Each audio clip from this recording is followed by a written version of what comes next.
tienen más o menos un mismo tamaño y ese cromosoma Y cada vez va mucho más chiquito. Y han hecho estudios de hace más o menos unos 40, 50 años en que se han dado cuenta que este cromosoma Y es cada vez mucho más pequeño que los otros. No sé cuándo va a ser que ya no haya otra forma de diferenciación sexual o todos vamos a ser hembra, pero bueno, lo bueno es que ya no vamos a estar por aquí, por estos lados, entonces pues no nos va a afectar. ¿Listo? Entonces, listo, viene el cromosoma Y. ¿Hay cambio de una vez en ese embrión? ¿O cuándo se empieza a ver ese cambio? ¿Sí buenas? La exposición hormonal. ¿Y de dónde sacan esas hormonas? Las células germinales. No, esas son las germinales. Dime. ¿Y esas células germinales dónde están?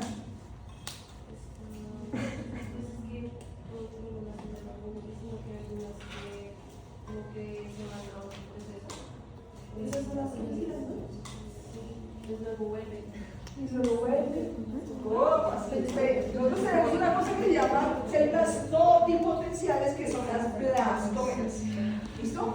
Acuérdense que el espermatozoide entró, fertilizó, hubo reinicio, finalización de la meiosis, tengo otra vez un núcleo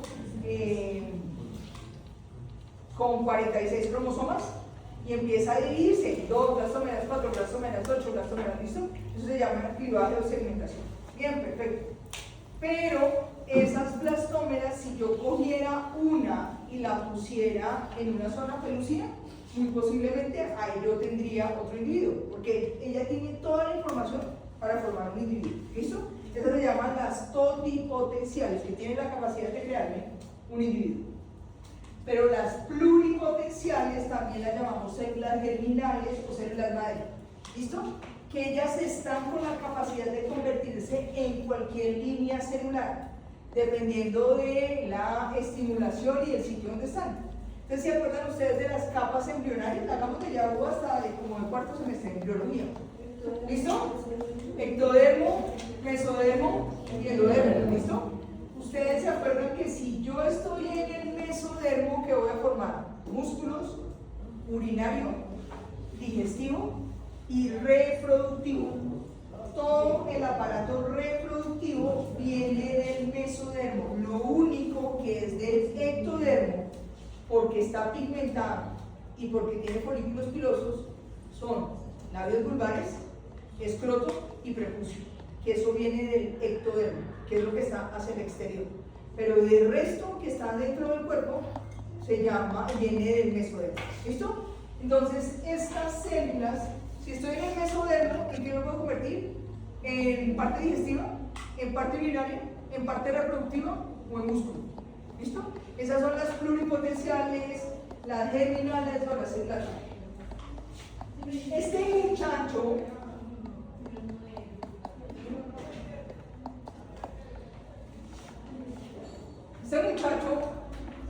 aunque teóricamente hace 5 semanas fue fertilizado por un espermatozoide que me dejó el cromosoma Y, hasta la 5ª semana es así.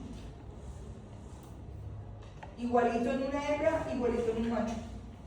Que tiene 2 gónadas indiferenciadas. No sabemos si se va a convertir en testículo, no sabemos si se va a convertir en ovario. ¿Pero está ahí? ¿Qué más voy a tener? 2 conductos o cordones. Paramesonéfrico, que está más arribita, y el que está pegado a la gónada se llama mesonéfrico. Un seno, un espacio urogenital que se va a formar dependiendo si es macho, que voy a tener ahí. Viene un tubérculo y vienen unos pliegues. ¿Listo? 5ª semana. Después de la 5ª semana, ese cromosoma Y,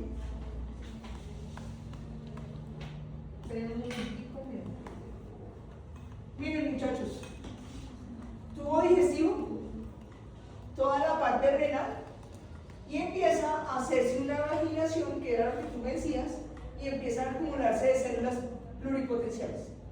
Esta bolsita es la que después se va a formar la gónada. ¿Listo? Vamos hasta ahí.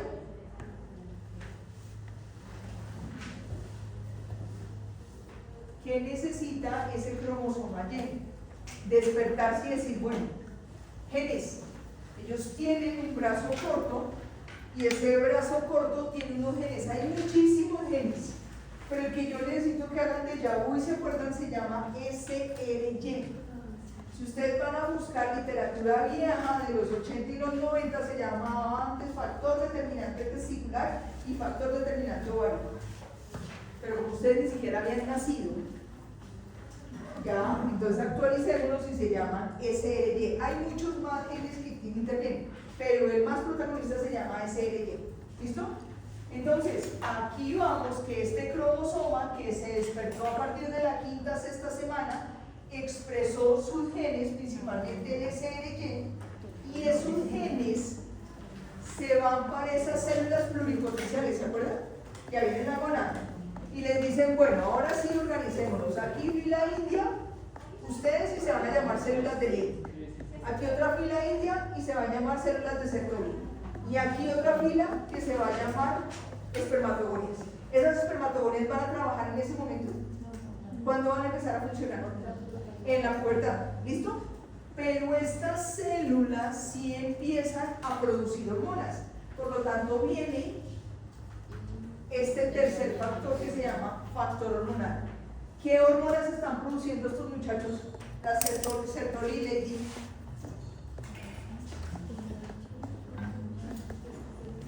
Testosterona. ¿Con qué hormona me está ayudando a que se produzca testosterona? Muchachos, sean escueleros y verán que les será más fácil. Lady tiene una L, ¿cierto? Pues agarren ahí la LH. Sertoli, que tiene una S, FSH. ¿Listo? Lo mismo con el ovocito, el folículo que tiene la teca, LH. Granulosa, FSH. ¿Listo? Y con eso se acuerdan más fácilmente. ¿Listo? Entonces, ¿qué pasó? Cromosoma Y, SRY, y empieza a estas células que antes eran indiferenciadas o que eran pluripotenciales, ya tienen nombre, ya tienen apellido y ya tienen función. Producirme dihidroxitestosterona, testosterona y antimülleriana. ¿Vamos ahí? ¿Listo? Mientras tanto, ¿qué está haciendo ella? Relax, la vida sigue, yo me dejo llevar. ¿Pero está ahí? En cambio a él le toca empezar a trabajar con todas estas cosas. Entonces, estas gónadas empiezan a tener cambios morfológicos, su parte externa, que se llamaba corteza, se vuelve gruesa, ¿y cómo se va a llamar? ¿Cómo se llama la capa externa del testículo? Que es la que se corta cuando va a hacer castración. Túnica albuginea, Dios mío. ¿Qué se desarrolla? La médula. Pero acuérdense que yo voy a tener una gran cantidad de conductos. Entonces esa médula se va a llamar red testicular. Donde en esa red testicular hay los conductos que tengo células de Leydig y espermatogonias. ¿Ahora está ahí? Bien. Perdón un momento, me devuelvo. Acuérdense que yo tenía dos pares en cada lado, ¿cierto?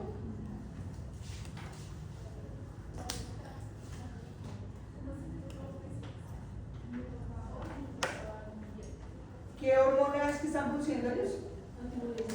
No, antes. Testosterona y dihidroxitestosterona. El conducto mesonéfrico se va a llamar ahora conducto de Wolf. Y ese es el que se va a desarrollar por la dihidroxitestosterona y la testosterona. ¿Listo?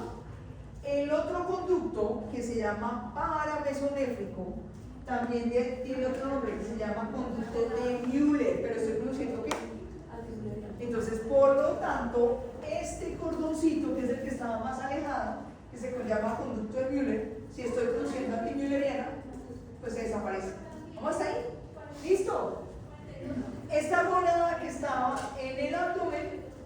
empieza a descender y se va a alojar por fuera del cuerpo, que ahora vamos a ver en qué bolsita se va a alojar, y este conducto se va a llamar ahora epidídimo y uretra. Funciones del epidídimo. Uy, sí, buenas. ¿No las sufrieron con Yair? Sí, rodear el testículo y pues llevar los espermatozoides del testículo hasta pues en las fases.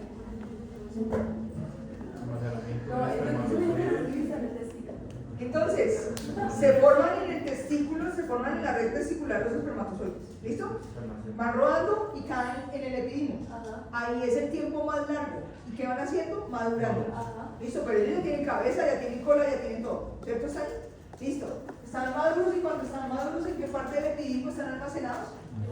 En la cola del epidídimo. Cuando viene el estímulo, se contrae el cremaster y salen ellos y se unen con secreción de la próstata, vulvouretrales y seminales. Eso se llama plasma seminal. Cogen por la uretra y terminan en ¿dónde? La uretra, el orificio uretral externo en los machos, ¿dónde está? En el glande.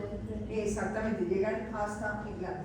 En las hembras, en el vestíbulo tengo el orificio uretral externo, por eso vestíbulo y vulva se comparte entre el tracto urinario y tracto reproductivo. ¿Listo? Bien. Esto hizo el macho. ¿A partir de cuándo? Desde la 5ª hasta la 10ª semana. ¿Qué pasó con ella?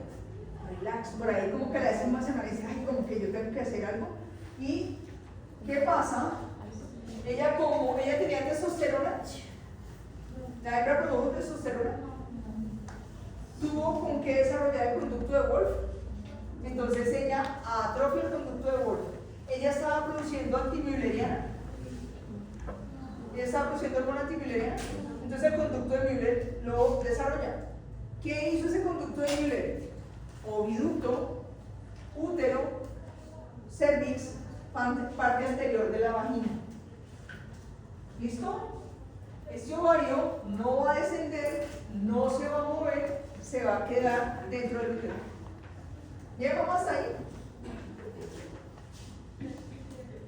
Mira que yo les decía, aunque viene este muchacho que es el principal, vamos a tener muchos genes trabajando para que ese testículo, esa gola diferenciada se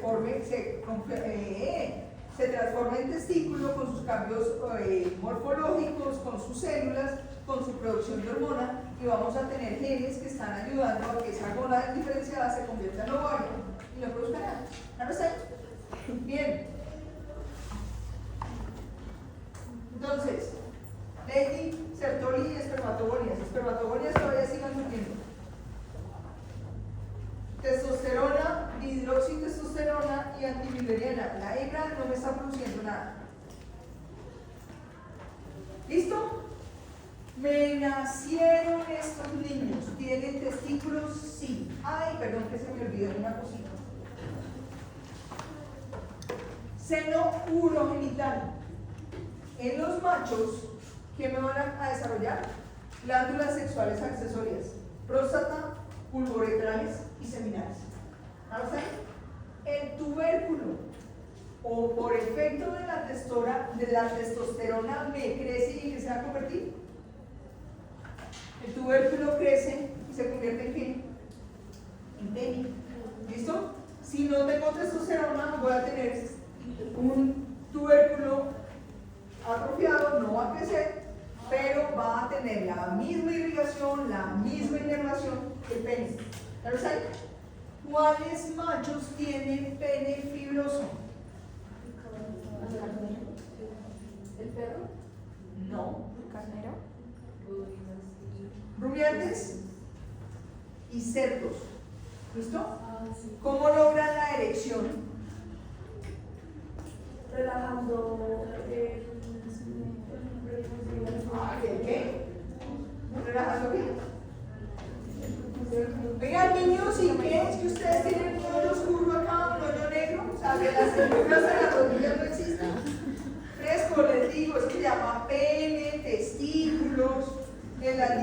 llama vulva, vagina. Aquí no hay pajaritos, ni maripositas, ni nada de esas cosas. ¿Se acuerdan que el pene tiene esto? ¿Cómo se llama? Asa sigmoidea. ¿Listo? Y yo tengo aquí un músculo y un ligamento. Cuando tengo testosterona, relajan este músculo y este ligamento, se disminuye esta asa y el pene protruye. ¿Aumento de tamaño? ¿Se llena de sangre? No.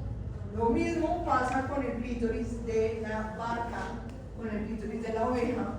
Nunca lo vamos a ver, no aumentar el tamaño, va a ser chiquitico y está más cerca al vestíbulo. Muy diferente a lo que pasa con la yegua. ¿Se acuerdan que cuando la yegua está en celo, qué hace? ¿Cuál es uno de los comportamientos característicos de la yegua en celo? El guiño vulvar. ¿Por qué tiene ese clítoris más grande? Porque es esponjoso. ¿Cómo es la erección de un pene esponjoso? ¿Tu nombre es? Tu pene es esponjoso, hace parte de la especie que tiene el pene esponjoso, ¿no? ¿Cómo se logra esa erección? Por irrigación. ¿Ah? Por irrigación sanguínea. Aumenta la irrigación. ¿Y qué más? Solamente con irrigación no voy a mantener esa erección, porque se produce la erección, pero el objetivo es mantenerla, ¿cierto? Todos los hombres sueñan con eso que dura 20, 30, 50 minutos, ¿no? ¿Cómo se mantiene esa erección? Porque listo, tengo un músculo con trabéculas, ¿se acuerdan? Y se van a llenar de sangre. Si se llena de sangre, crece. Y si crece, pues sale del prepucio. ¿Listo? Pero ¿cómo mantengo esa erección?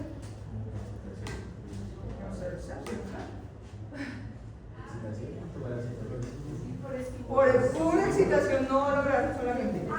Por excitación me aumenta la irrigación. ¿Por la qué? Pero es que la uretra está dentro de los músculos, no me afecta nada más. Dime. Esos son los que se me llenan de sangre. ¿Cómo hago que la sangre se me quede retenida ahí? Porque si hay retorno venoso, pues lo llené, pero vuelve y se pierde la erección.